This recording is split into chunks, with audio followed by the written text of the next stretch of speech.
Hi, and welcome to Color Your Home Happy. I'm Justine, founder and creative mind behind Rainbow Shaker, a colorful interior design studio in London. My goal is to spread joy and happiness through the design of cheerful interiors. If, like me, you think that we need a colorful bubble to escape the daily gloom, then this podcast is definitely for you. Each episode, I will be welcoming well-known guests from various colorful backgrounds. You won't find us speaking about the right way to use colors.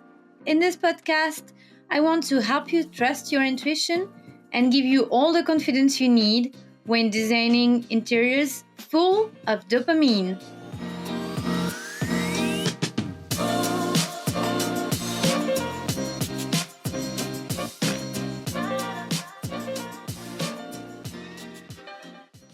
Welcome back to Color Your Home Happy. I'm Justine, your colorful host and interior designer at Rainbow Shaker. Today, we are diving into the beauty of dark decor beyond just Halloween. Joining me is Sonia Bhanot, whose home, featured on Channel 4 Outrageous Homes, embraces bold and dark tones all year round. Hi, Sonia. How are you? Good, thanks. How are you? Good, thank you. In your beautiful home, you can see. Thank you. Yes, beautiful now my kids are at school.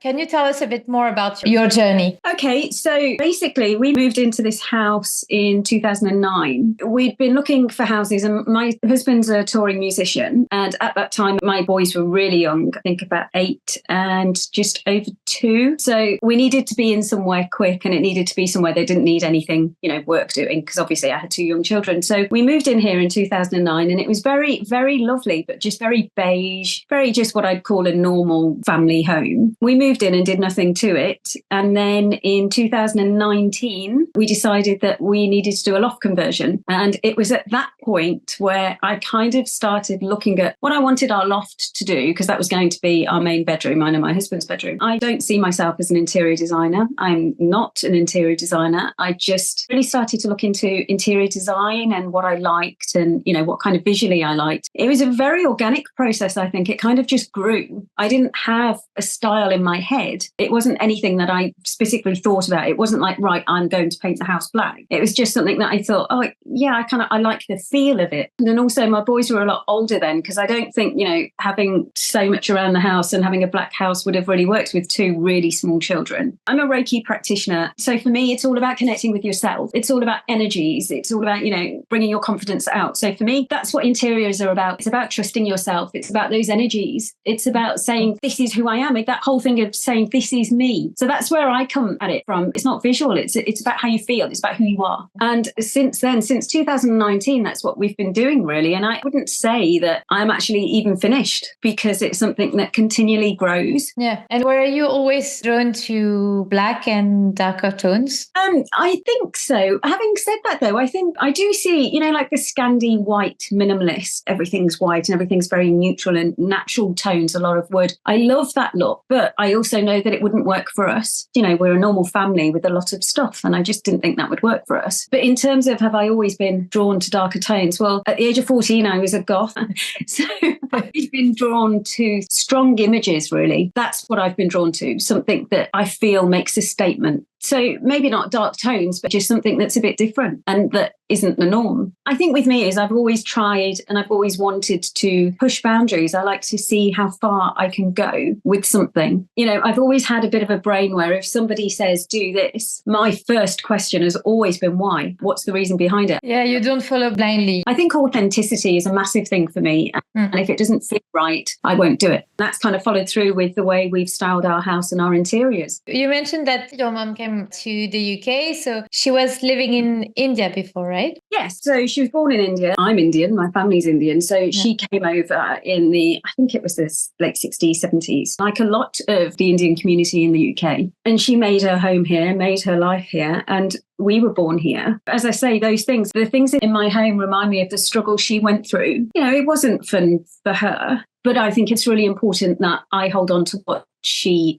went through. And for me, it's really important to not forget those things. I mean, I don't know if you can see it. I mean, and I did mention it in the programme, but there's an old hand sewing machine that I have displayed, and that belonged to my mum. She used to make clothes on that sewing machine. And when I look at that, it brings those feelings of what she went through for me to be here now. And that's not going to be the same for somebody else. You know, nobody else has that emotional attachment to it, but it is for me, and it makes me think. Storytelling is really important for you. Through your home, we can see you and the story behind it. Yeah, really, for me, my home is an extension of us as a family, of us as people. And actually, when people come into my home and say, I like it, but it's not for me, I'm like, brilliant, because my home isn't for you. It's for me and my family. I don't want it to be for anybody else. And it shouldn't be, because everything here means something to us. Exactly. In my decor, I use a lot of female energy, as you can see on my art frame, because I've been always inspired by my grandmother. She was a young doctor in the 60s. She fought for a lot of things. Yeah. So it echoed with me, and I want to have this story of her, and it's really important for me. Because all of those things are part of you that you move forward.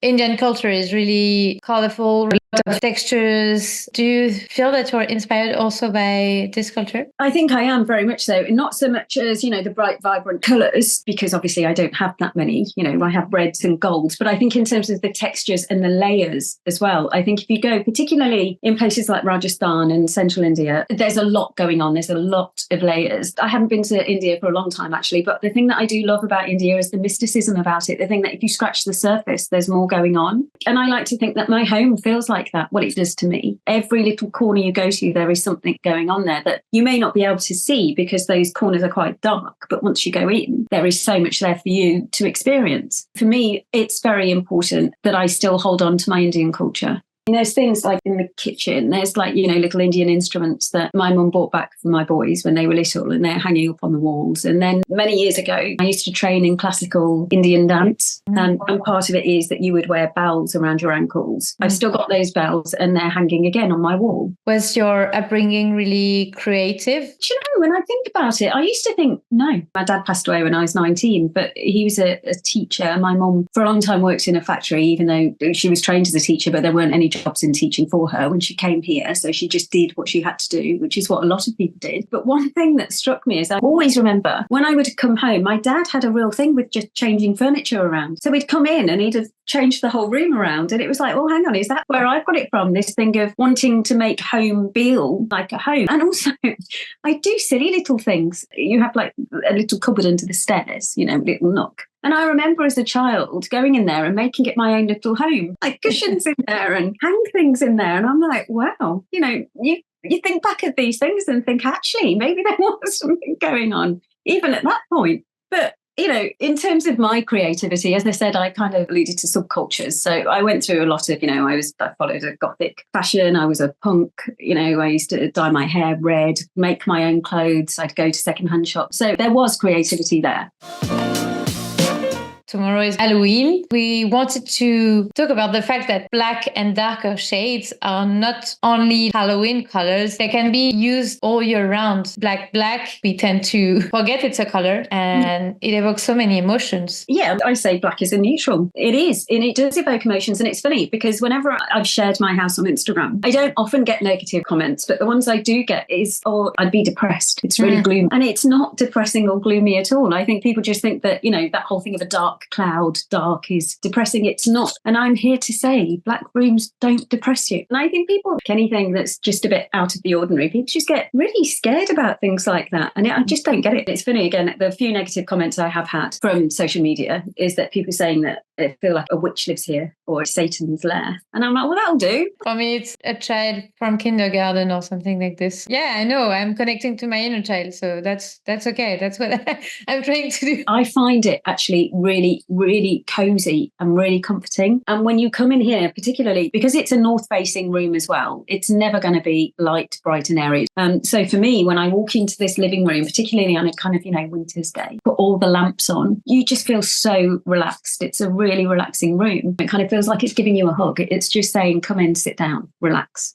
Actually, when you look at how much you've got going on in here, you would kind of think the opposite, that like you would just be like in overdrive. And even in the summer, I've got a big, massive bay window there that lets in a lot of light. So you may not get that same cozy feeling in the day, but it kind of transforms itself and gives it a real kind of grand feeling. Yeah. So this room changes throughout the year. And I think the key to having dark rooms really is to think about the lighting. You can create with the proper lighting every kind of atmosphere you want. You have so many undertone in it. You can have blues, you can have red undertone. So it's really a rich color and a deep color. I like to use dark shades for small spaces because you can really go crazy, and you can also create drama. Black, as you said, it can act as a neutral, and it will create a different emotion with another color that you're going to use. You can, when you're doing a monochromatic, vary the textures. Definitely. I mean, this room, although I say it's black, it's actually a very dark grey. It's more like a kind of charcoal slate colour. So when I've got things in here that are black, so you can kind of see a difference in tone. But I hear that often when we say we were going to paint this room black, particularly I think painting the ceiling as well, because that was a real biggie. Oh, but it's a small room. You'll make it look smaller. I'm like, no, because what happens? The corners disappear. So it just feels like this big space. It's so defined. It does give a sense of mystery, I think, as well as blending corners in so you don't see those. The walls kind of create a background for everything else that I've put on them. It kind of makes everything else really stick out. Yeah, exactly. And before converting your home and after, did you see a change in your mood?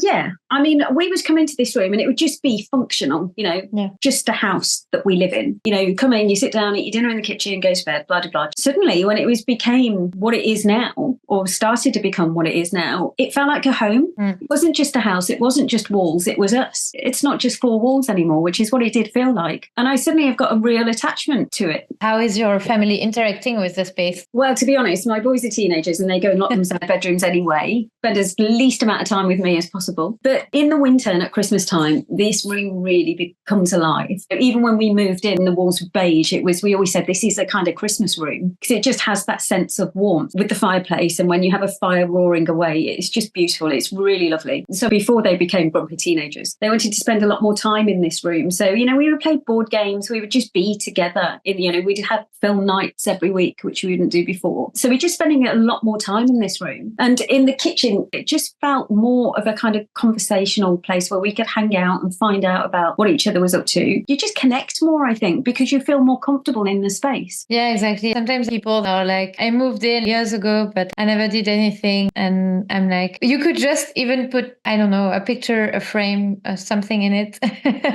Something that makes you connect to the space. Because with today's world, you're always in a rush, always have to do something. You go to work on the morning, you go back, it's night. And then you're like, okay, no, I'm not going to do anything. And on the weekend, you want to just sleep, you want to relax, but you're not really using the space as like your own haven or like your own bubble of comfort. It's that difference between living and existing. And I think you either exist in your home or you truly live in your home. It can bring you kind of a soothing element that you need. Absolutely. I mean, life can be really stressful for a lot of people. And I think if you can't then come home and actually de-stress and relax in your home and feel comfortable, where can you do that? And where will you do that? Before I was working in aerospace startups. And in fact, those startups, they're using this sometimes for young adults to attract them. Those startups where you have everything, you can even sleep there, you can eat there. It's really colorful, it's really attractive. And then you forget that you have a home. Your work becomes your home. Sometimes I'm like, no, create your own thing because your work is not your life. Oh gosh, that's so important. So important. That's one of the things that I didn't like about home working, over COVID when everybody had no choice but to work from home. Coming out of a work environment to your home again, you're surrounded by your own personal items is so important, I think. So important for your mental health, apart from anything else. I think there are many people that maybe want to do something. Lots of people come into this house and say, oh God, I'd love to do that. And my question is always, well, why don't you? Just do it. Maybe it's also a work in progress. Maybe you're like, okay, I want to paint this wall dark. And then you stop and you're like, oh, I don't know. But then you have to maybe take a step back, live a bit with it for some time. Because sometimes I see clients that paint a space or a wall and they're like, oh, no, this color, no. I went to bold or I'm not so sure about this. And then at the the end, when you're styling or when you're putting furniture, then it's like, oh yeah, okay, I see it now. Yeah, okay. Yeah.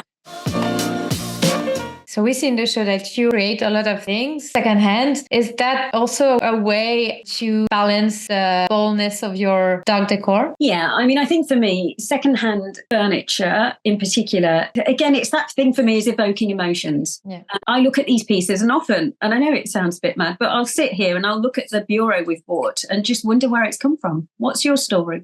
Where have you been? What have you seen? Those kinds of things. When we moved into this house, everything we bought was secondhand. The only thing actually we bought new were the sofas. Everything else we bought from secondhand. Even, we bought a piano, everything. As I said, my husband's a musician. When COVID hit, he was actually in the middle of a world tour and everything stopped. He had to come home. Well, that income, I've been a stay-at-home mom, if you like, just looking after our boys. And suddenly it was like, well, we don't have an income. And it's so easy when you've got money there to just not even think about anything and just say, well, we'll just go and buy something else. It's fine. And suddenly when you have that taken away, it's like, well, I need to be a bit more thoughtful about what we're doing and how can I do that without wasting lots of money on it? And apart from the fact we're probably a bit tight to spend money, I just preferred the way it looks and the way it feels. And I don't think you get that same thing with modern furniture, if you like, new furniture. I'm not going to say nobody should use that stuff. Of course, we do have furniture from IKEA. It's like my wardrobes in our bedroom. They were children's IKEA wardrobes because that's all we could fit with the low ceilings. But I painted them and redesigned them so it fits into what we want it to be. And I think the other thing that's really important for me is the whole sustainability agenda. I think it's really easy to say, actually, I don't like that, so let's dump it and go and get something new. That's not how we should live. That's not how we should be. We really need to start reusing and repurposing and recycling. I know it seems like a trendy thing to do these days, but it's really important. But I did notice, particularly through lockdown, because everybody was doing the same thing, you couldn't get any bargains anymore. It was like ridiculously expensive to just go and buy some secondhand furniture. And I'm like, well, that just kind of negates the whole idea behind it, doesn't it? This is a real concern for people. It's a real problem for people. Repainting and repurposing, it's not cheap, not even cheap, but it isn't affordable for a lot of people. So although, it's great me sitting here saying, well, you need to do this, this, this, we have to be realistic.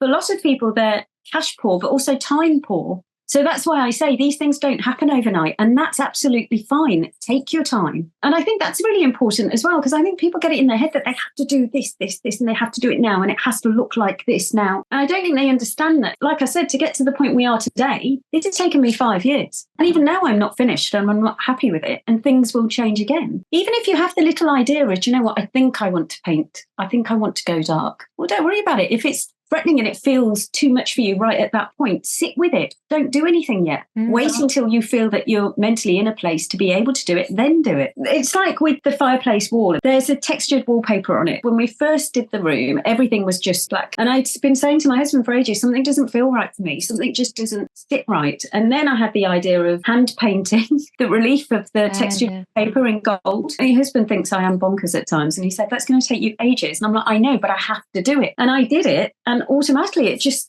kind of did what I needed it to do. It just lifted it. I feel better about it now. And that's what I'm saying. It's an organic process. It just develops all the time. I don't think anything is ever finished. And I had the same thing with the wall in the kitchen. It was all black. We did the whole downstairs this same colour. Again, I was saying it's not working. It's feeling a bit flat. So then I decided to hand stencil gold stars all over it. It's like, wow, it's just made that tiny bit of difference. Yeah, I think it's the visual aspect of social media that increased the rush for people and also mixing like a space that has been designed by an interior designer and a home for yourself. Sometimes it's different. For me, when I'm doing the interior design services, I have a deadline. I need to visualize everything so that I don't lose time. And then I create something and it's ready. That's why they pay me. But for my own home, I'm like you. I need this process. I need this to be a journey. It's about being in touch with your emotions, isn't it? It's about being connected to what's going on in your head and what's going on in your heart. As silly as it sounds, but decorating for me is coming from my heart rather than from my head and my eyes.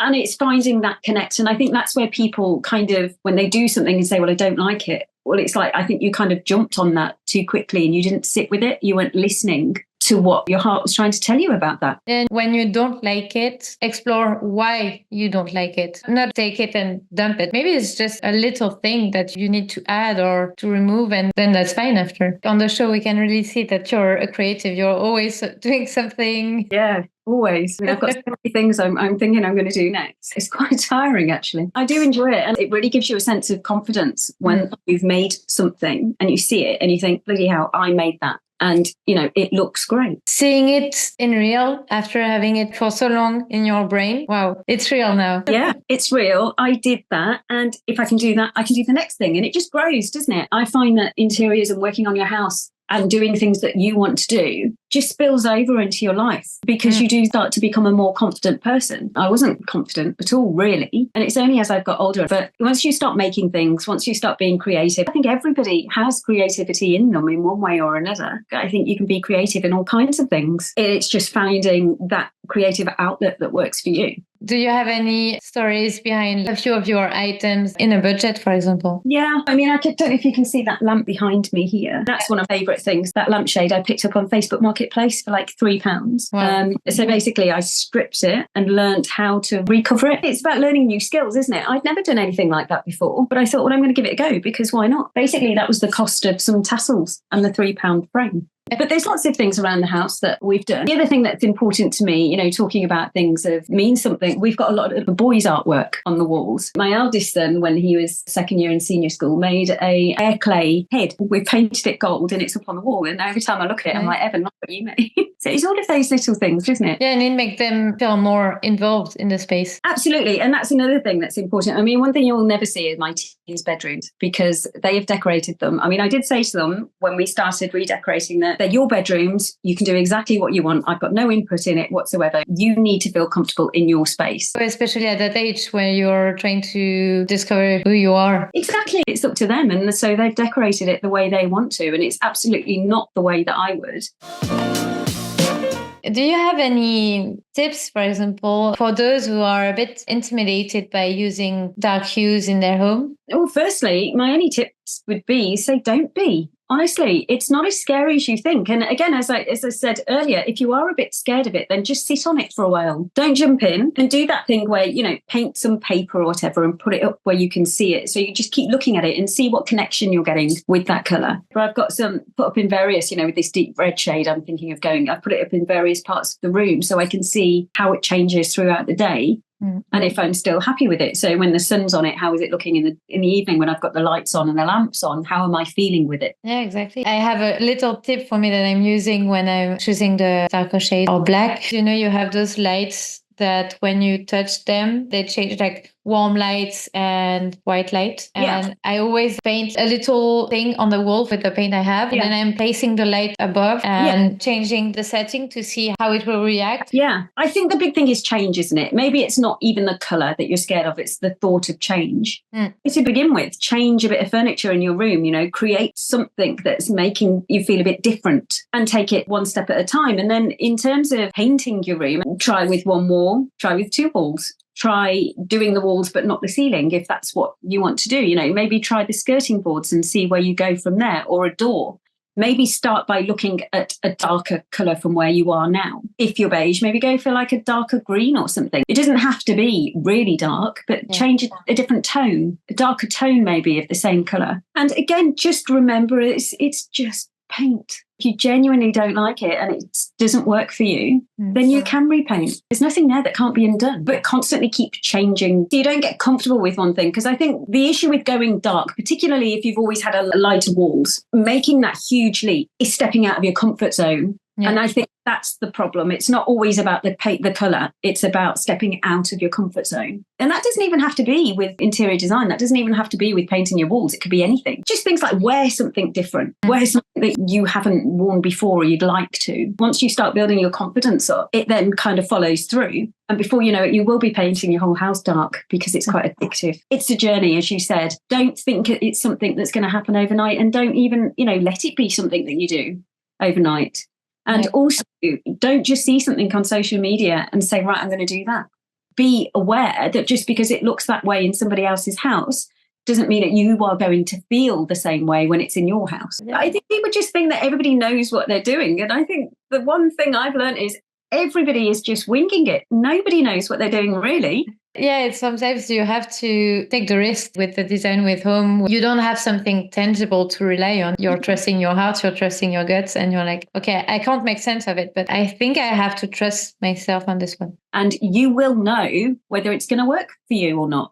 And if it's not going to work for you, that's fine too. Not everybody has to live in a dark house. It might look beautiful, but if it's not what your heart is telling you to do, don't do it. Generally, people don't trust themselves enough. It's hard. And I think it's, as well as trusting yourself, it's also trusting yourself that you will make mistakes. But mistakes are fine too. And again, it's that thing of you don't know until you've tried it, do you? So if you do it and you don't like it, it's not the end of the world. It's okay. Interior design's a funny one, isn't it? I think we're also used to saying what works with what, and you don't have red and orange together, and you don't have brown and orange, and this is the colour wheel, and you've got to. It's all so followed by rules. And I say break the rules in whatever way you want to. Just make it feel yours. So we're coming to the end of our episode. Sonia, is there a way the listeners can contact you? Yeah, I mean, I'm on Instagram. My Instagram handle is It's Only Taken 10 Years. And the reason behind that is because, as I said, it took us 10 years of living in this house before we actually got started to where we wanted to be. So there you go. That's what I'm saying. It takes time. So yeah, if you want to hear me waffling a bit more, you can get in touch with me there. And they can also watch, I think it's episode 2 of Trader's Homes on Channel 4 on demand. Yes. So yeah, you can see me there if you want to. Thank you very much, Sonia, for being a guest on my podcast. No, thank you. It's been lovely. It was a pleasure also to see your home. I would have loved to see it in person. Maybe one day, if you're brave enough, come and have a coffee with me. Thank you also to all the listeners. I hope you like this episode and appreciate dark decor even more. Also, happy Halloween to everybody, and talk soon for another colorful episode. Bye. Bye. Thank you so much for listening. If you enjoyed this episode and you'd like to help support the podcast, don't hesitate to subscribe, rate, or review on the different listening platforms. To say hello and get all the latest from me, you can follow me on Instagram at rainbow.shaker. And if you want to check out my services, you can go to my website www.rainbowshaker.com. Thanks again, and I wish you all a very colorful day. See you next time!